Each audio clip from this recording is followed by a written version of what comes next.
mayoría de los que estamos aquí, en Proud to Be, ¿no? ¿Y qué significa ser friki, ¿no? Ser friki tiene muchos significados, pero para mí es algo que yo he pensado siempre. Ser friki es alguien que profundiza en cualquier aspecto que le interesa hasta que prácticamente acaba con ello. MJ es un gran ejemplo de esto. Nos hemos visto varias veces preparando esta charla. Cuando pensamos en el gótico, siempre nos viene a la cabeza la idea del American Gothic, ¿no? Y tiende a quedar más difusa la idea del Spanish Gothic, ¿no? Que quedaría así como más cool, ¿no? Bueno, nosotros le llamamos gótico ibérico, por ejemplo. Entonces, lo que os va a explicar a MJ, ¿no? Es un repaso bastante exhaustivo por el tiempo que tiene. La verdad es que ha hecho un gran esfuerzo de síntesis en el que os va a dar algunos datos que yo creo que os van a sorprender. Que disfrutéis de la charla, os dejo con MJ.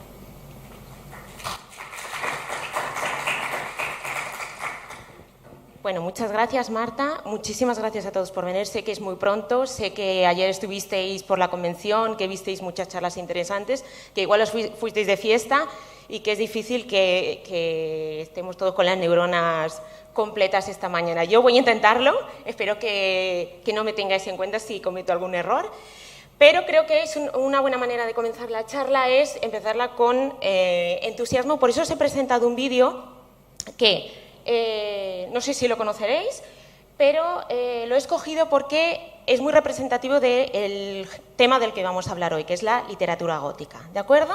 Adelante. ¿Uno de vosotros conocía la película? Sí, bastantes de vosotros. Es un clásico. Es una de mis películas favoritas. He escogido este fragmento porque, para los que la conozcáis y para los que no la conozcáis, explicaré muy brevemente de qué trata la película. Habéis visto que había una pareja de jóvenes muy formales, uno de ellos era Susan Sarandon, que lo iba a decir, que parecían muy formales, están a punto de casarse y van de camino a comentarle que se acaban de prometer a uno de sus profesores, que era una figura muy importante para ellos. De camino se les estropea el coche y se encuentran en un castillo. Deciden que necesitan ayuda de alguien y entran en el castillo. Cuando entran en el castillo se encuentran esto. En el castillo se está celebrando una convención muy parecida a la nuestra, más o menos, que es una convención de transilvanos, digámoslo así. Y la reina de la convención es al muchacho que habéis visto, que se llama Frank. Entonces, he cogido este vídeo porque en la figura de Frank, de hecho toda la película es un gran homenaje a la literatura gótica, pero en la figura y a la iconografía. Habéis visto aquí, en 2 minutos habéis visto al vampiro, que es Frank, habéis visto al tipo rubio de las greñas, que se llama Riff Raff, ese vendría a ser una especie de Igor. Habéis visto el castillo, bueno. En este sentido tenemos que Frank nos remitiría a 2 obras que son las obras cumbre de la literatura gótica. Por un lado tenemos Drácula de Bram Stoker, que sería un autor irlandés. ¿Quién no conoce Drácula? ¿Lo sabéis todo de qué va? Pues lo mismo. Los temas que trataría Drácula, que son los mismos temas que se encontrarán Brad y Janet cuando se enfrenten a los transilvanos, serían un personaje llegado de un extranjero, en este caso es de otra galaxia, pero en Drácula era de Europa del Este. No era un extranjero normal, era un extranjero que pertenecía a la aristocracia. Y este es uno de los temas que son más importantes en la literatura gótica, y es la confrontación de clases, la lucha de clases. También encontramos que, como habéis visto, por el traje de Frank, se trata de un aristócrata que tiene una sexualidad que no es solo ambigua, porque habéis visto que iba con medias de rejilla, con un corpiño, iba muy divino él, sino que también era desbocada. Habéis visto que, cómo miraba a sus groupies, porque Frank no tiene acólitos, tiene groupies directamente, cómo los groupies le miraban a él. Y también cómo le miraban Brad y Janet, que como ellos podríamos decir que son muy formales, muy religiosos, se han quedado como un poco sorprendidos.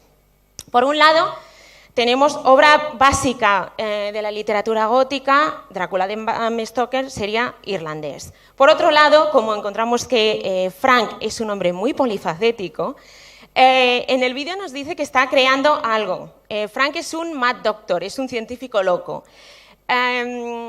Esto nos remite a otra de las obras cumbres de la literatura gótica, que sería el Frankenstein de Mary Shelley, que trata temas muy parecidos a Drácula, pero que explora algo que es más querido para la ciencia ficción, que sería la reproducción por medios no naturales, no humanos, la figura del creador o del demiurgo como dador de vida, sin la confrontación también de la religión y de la ciencia. Entonces tenemos que Frank aunaría estas dos figuras. Por otro lado, me gustaría, no sé si os... yo sé que visualmente es como muy espectacular y es difícil fijarse en algo. No sé si os habéis quedado un poco con el escenario. ¿Habéis visto que era un escenario como muy barroco, muy extraño, estaba lleno de cosas, de colores? Os quería llamar la atención sobre el escenario. Estábamos dentro del castillo de Frank y el escenario del castillo es uno, tanto iconográficamente como en lo que respecta a la temática, es muy importante en la literatura gótica. El castillo, la arquitectura gótica, podríamos decir que vendría a ser como un personaje más en el género gótico. Como habéis visto aquí, es una arquitectura que es barroca, tiene un cierto punto de decadencia, es antigua, lo cual nos remite a otro de los temas de la literatura gótica, que sería el de la tradición.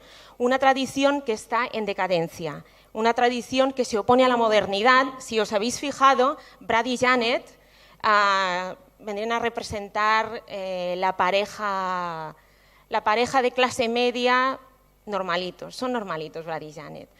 Por otro lado, Frank y sus acólitos representan a los extranjeros, son representantes de una tradición extraña. De hecho, Brad se queda muy sorprendido cuando los ve y dice, bueno, a lo mejor es que son bailes folclóricos suyos y bueno, pues esto es lo que hacen. ¿De acuerdo? Esta tradición, por un lado, despierta, sobre todo en la mentalidad americana, y esto hablaremos más adelante, temores, pero también nos habla mucho, es muy significativa, porque nos habla de el choque entre la vieja Europa y la nueva Europa. Entonces, hablemos un poquito de la vieja Europa. ¿Cómo se originó la literatura gótica? Bueno, la literatura gótica proviene principalmente del folclore europeo, que como sabéis, obviamente, es muy rico. Hay un par de obras que son anteriores a Drácula y a la que os he comentado, a Drácula y a Frankenstein. Una de ellas, la que podríamos decir que es la primera obra como tal de género gótico, se llama El Castillo, volvemos al tema del castillo, el Castillo de Otranto, que como este castillo de aquí es un castillo que está en ruinas, es un castillo que va a traer la perdición a cualquier persona decente que entre en ella. Entonces, tenemos que el autor del Castillo de Otranto es Horace Walpole, es un autor inglés, y tenemos que, sobre todo en Inglaterra y en Alemania, serán los dos países en los que se cultive más la literatura gótica. También se dará en otras zonas de Europa.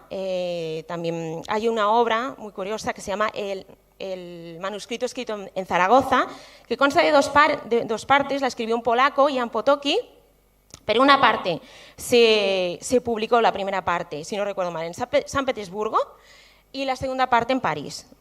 Entonces, la literatura gótica... sí, otra cosa que os quería comentar. Hay otra obra que se llama El monje, de Matthew Lewis, que es otro inglés. Vemos que hay muchos ingleses aquí en la literatura gótica.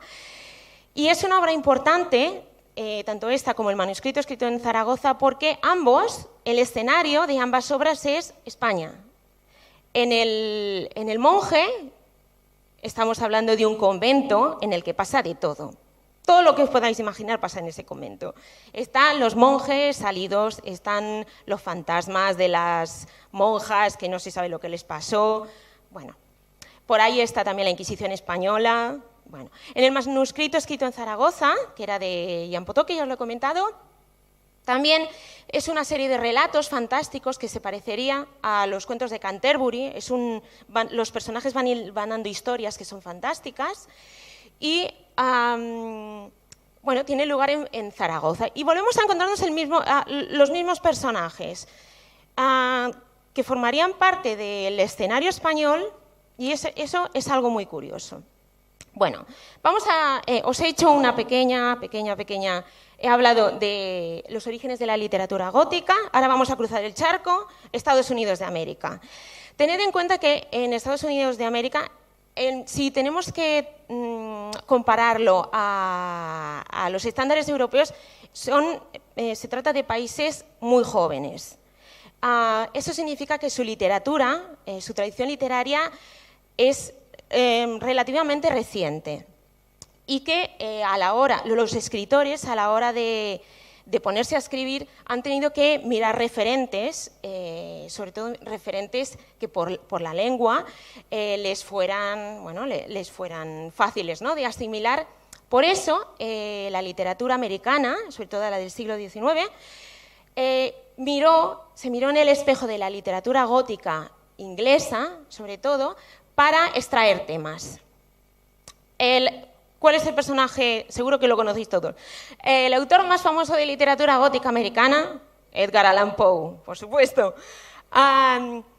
Edgar Allan Poe se fijó en la literatura gótica europea, no fue solo él, y me gustaría llamaros la atención. ¿Os acordáis de lo que os he dicho del castillo? Sí. Espero que sí, hace poco que lo he hecho. Pues uno de sus cuentos más famosos, que se llama La caída de la casa de Usher, trata el tema de la arquitectura, en este caso la casa de Usher, como un espacio que es físico, pero que también es un espacio mental.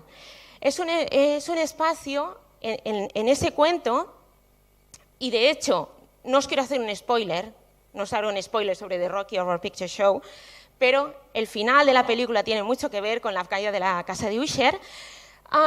El proceso ahora vuelvo a la casa de Usher, a Poe.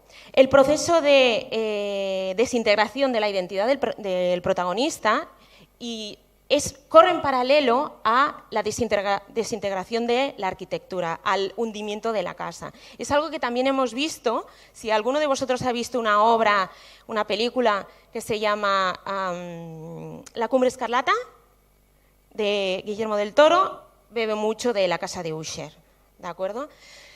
Entonces, Edgar Allan Poe.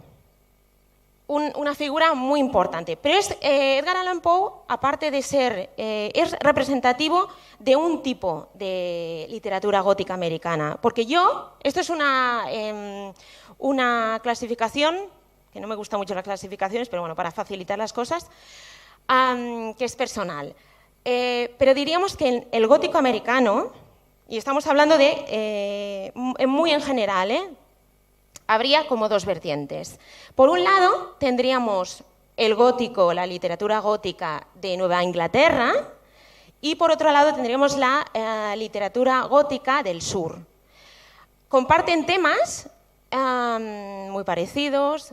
Bueno, la gente se vuelve loca, básicamente, a ambos lados de los Estados Unidos. La locura, la pobreza, el horror bajo las cosas cotidianas, la parte también más folclórica, los muertos, los vampiros, estas cosas, ambas lo comparten. Pero la gran diferencia que yo establecería entre una y la otra sería en el tono.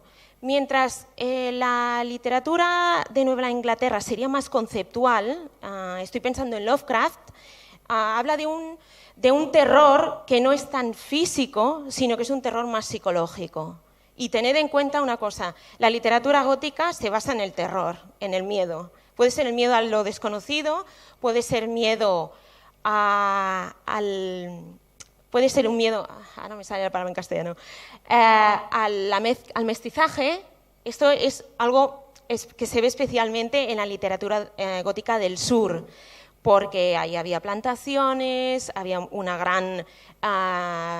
había mucha población de color, y ese es uno de los miedos más arraigados en el gótico del sur. En el gótico de Nueva Inglaterra también se ve este miedo, pero no se mira tanto a las condiciones sociológicas, a la pobreza, sino más, es algo más conceptual y se mira más al terror, a lo que sería el horror a lo que hay fuera, al cosmos, ¿de acuerdo? Pero a ver, me explica, es un concepto un poco complicado. Bueno, no sé, espero, ¿tenéis más o menos claras las diferencias entre el gótico del sur y el gótico de Nueva Inglaterra? Gótico de Nueva Inglaterra, Poe y Lovecraft. Gótico del sur, Faulkner, William Faulkner, ¿de acuerdo? Gótico del sur, plantaciones que se están cayendo, pantanos, zombies. Es muy importante también la santería, ¿de acuerdo? De ahí la figura del zombie. Gótico de Nueva Inglaterra es más para adentro, tiene más que ver con la tradición de los puritanos, ¿de acuerdo? Otra figura que se utiliza mucho en el gótico de Nueva Inglaterra sería la de la bruja, ¿de acuerdo? Esto tiene que ver con los asentamientos de puritanos, que fueron los primeros que colonizaron esas zonas, ¿de acuerdo? Vale, dejamos un poco los Estados Unidos de América y vamos el resto de América. ¿Qué pasaba en América? Pues en América estaban mirando con mucha atención a lo que estaban haciendo los vecinos de arriba y tomaron buena nota. Esto significa que hay autores que han tomado las influencias que venían de Europa, que pasaron a Estados Unidos de América y las adaptaron para crear sus propios relatos de horror y fantásticos. Uno de ellos es Horacio Quiroga, que se le conoce, es un poeta, es un escritor uruguayo y se le conoce como el Edgar Allan Poe hispano. Lo que hacía Horacio Quiroga es trasladar toda la temática, los temas del género gótico a los espacios de Sudamérica. Por ejemplo, si en Europa tenemos el bosque como lugar donde pasan cosas muy malas y en Estados Unidos de América tenemos el pantano como lugar donde pasan cosas muy malas, en el gótico hispano tenemos la selva como lugar donde pasan cosas horrorosas. ¿De acuerdo? Es importante esta apreciación sobre el gótico hispano. ¿Por qué? ¿Qué pasa en España mientras tanto? Porque yo os he hablado de Inglaterra, me he ido por todo el mundo, pero ¿para qué hemos venido aquí? Para hablar también del gótico español, que yo llamaría gótico ibérico. ¿Por qué lo llamaría gótico ibérico? Horacio Quiroga, por ejemplo, sería un ejemplo del gótico hispano. ¿Qué pasaba mientras tanto en España? Mientras yo estaba haciendo la investigación para la charla, me ocurrió una cosa muy, muy curiosa, y es que mientras estaba investigando, yo miraba mi Wikipedia, miraba en el rincón del vago para hacerla, y no, miré más cosas, y miré DVDs con travestis.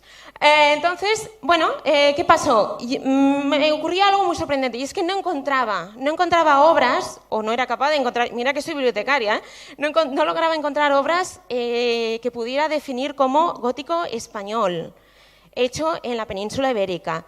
Curiosamente había obras de autores extranjeros que tomaban escenarios españoles y personajes españoles para hacer historias góticas, y yo no lo entendía. Digo, vale, mira, sí, me he encontrado uno, las rimas y leyendas de Becker, hombre, algo hay.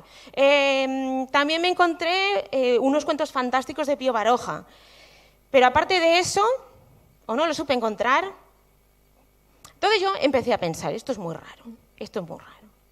Bueno, seguí investigando y por fin logré dar con lo que era el gótico ibérico. Y curiosamente no era en formato literario, sino en formato audiovisual. En los años 70 se dio un boom de producciones de horror y fantásticas en este país. Y es una cosa muy curiosa, que además se exportaron. Estoy pensando, por ejemplo, en Narciso Ibáñez Serrador, ¿lo conocéis todos? ¿Sí? También estoy pensando en Paul Naschy, ¿lo conocéis todos, más o menos? Sí. Pues estas obras demostraron que no solo había, porque tuvieron mucho éxito aquí, que no solo había un deseo por parte del público de consumir historias góticas, sino que había el suficiente talento en el país como para que se hicieran bien. El problema que yo me encontré cuando descubrí esto es que, de nuevo, encontrábamos que no estábamos hablando de... En su gran mayoría no eran historias españolas. No trataban de... No hablaban de Zaragoza como Jan Potocki, no hablaban de un convento valenciano como Matthew Lewis en El monje.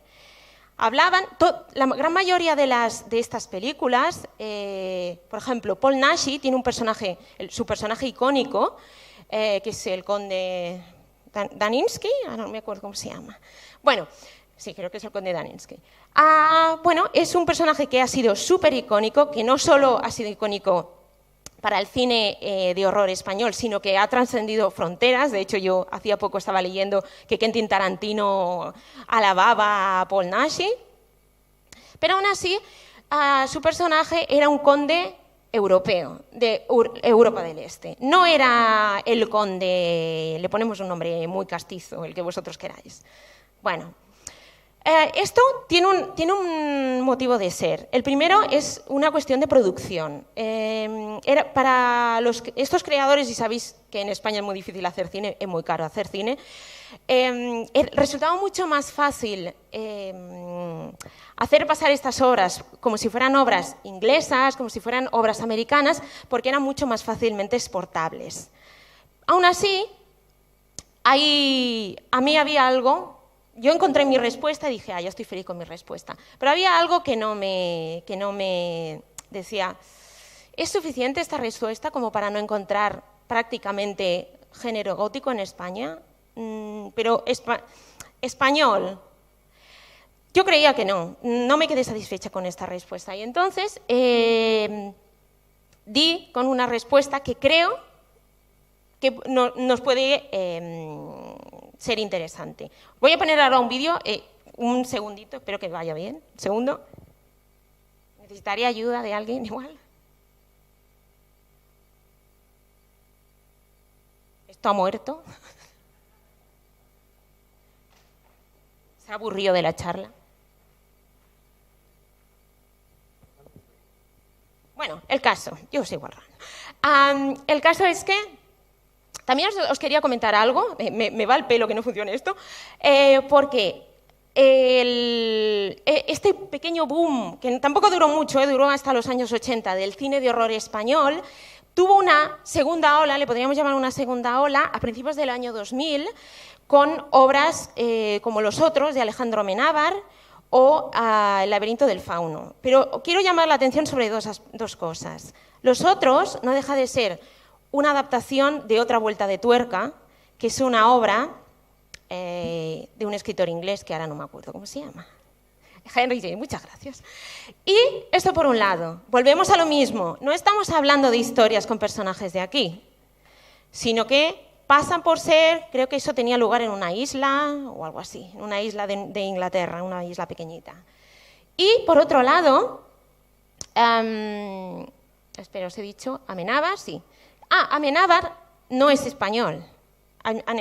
Bueno, es español, pero nació en Chile. ¿De acuerdo? Tened eso presente. Por otro lado, otra de las obras que han tenido más predicamento en los últimos años en esta segunda ola fue El laberinto del fauno, que aquí empezamos a ver brotes verdes, porque sí que se trata sí que se tratan un tema como es el de la guerra civil, bueno, la posguerra en este caso. Pero el director es Guillermo del Toro, es un director que no es español. ¿Qué nos pasa en España? Nos da miedo. Yo estaba haciendo mi investigación y decía, es como que no tenemos, no, hay algo que no podemos hablar de ciertos temas. Entonces, yo después de montarme mi película, mi historia y tal, creo que llegué a una conclusión y espero que al menos estéis de acuerdo o que os parezca una conclusión válida. Voy a poner un vídeo. La pregunta es, ¿por qué los autores españoles, teniendo el talento, autoras, obviamente, teniendo el talento, teniendo una tradición literaria vastísima, teniendo unos escenarios que se prestan a ello, pensemos en Galicia, pensemos en el País Vasco, una riqueza en Cataluña, ¿por qué no hay historias de gótico español o gótico ibérico?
¡Viva Don Quijote de la Mancha!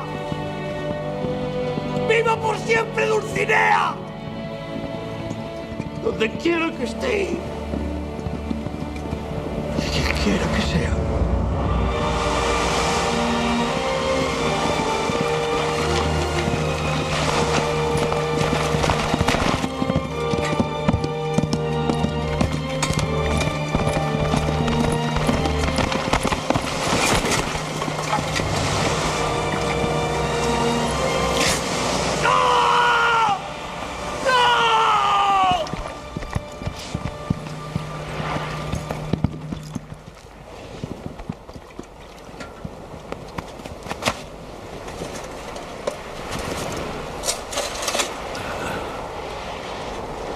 Vencido sois, caballero, y aún muerto, si no confesáis que mi dama, sea quien fuere, es más hermosa que vuestra Dulcinea.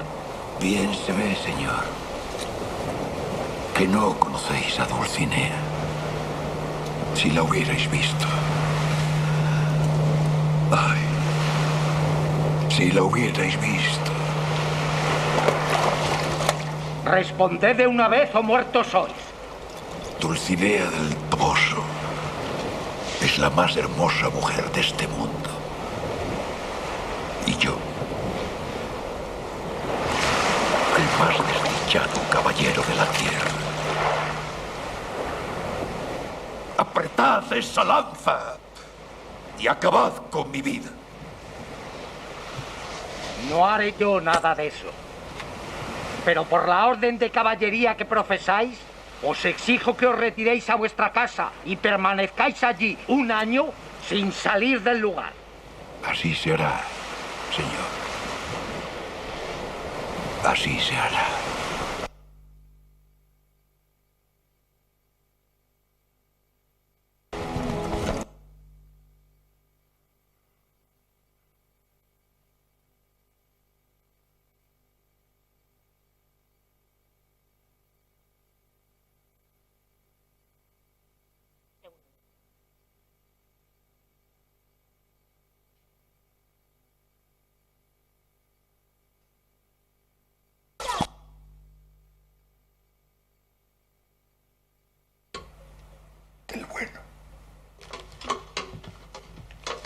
vamos. ¿Qué le sucede a vuestra merced? Aún le quedan muchas viudas por socorrer y muchas doncellas que desencantar. Señores, señores, basta ya de burlas. Y déjenme abandonar la locura. Mi vida se me acaba. Y no quiero quedar como tonto y loco.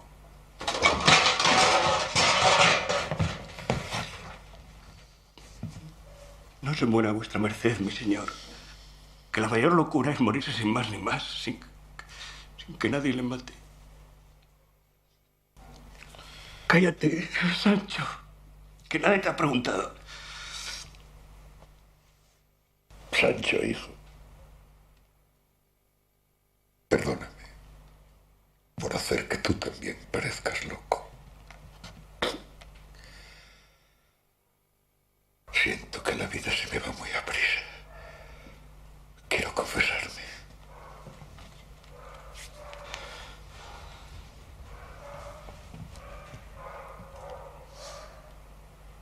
Hasta luego, Sancho. Hasta luego, señor.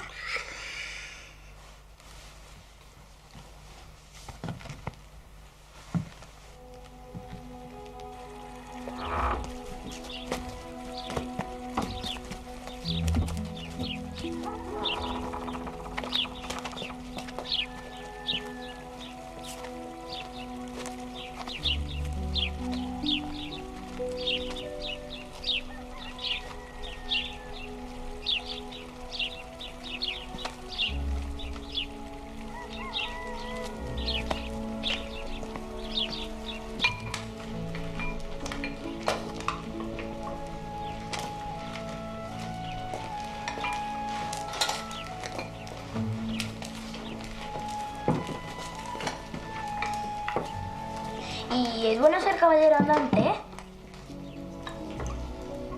Durante el tiempo que lo he sido ha habido de todo. Palos, hambre, frío y mucho calor. Pero se gobiernan ínsulas fértiles y te reciben duques y duquesas. He procurado ayudar a mi señor, que siempre ha sido justo y bueno. Y yo también con él, creo. Y solo puedo deciros que si mi señor Don Quijote me volviera a llamar, volvería a salir con él para defender doncellas y enderezar lo que esté torcido.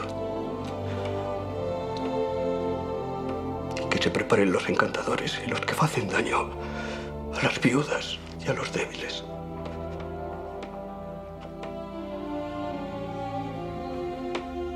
Porque allí vamos. Y allá nos encontraremos.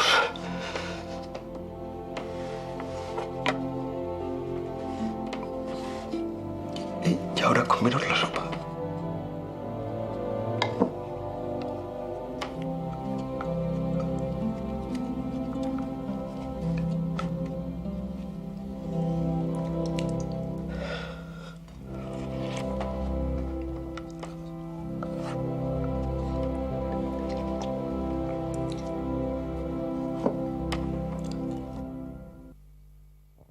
Me encanta el momento, cómete el pollo, Andreita.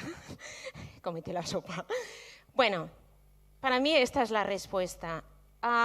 ¿Qué pasa con los creadores españoles que quieren hablar de fantasía?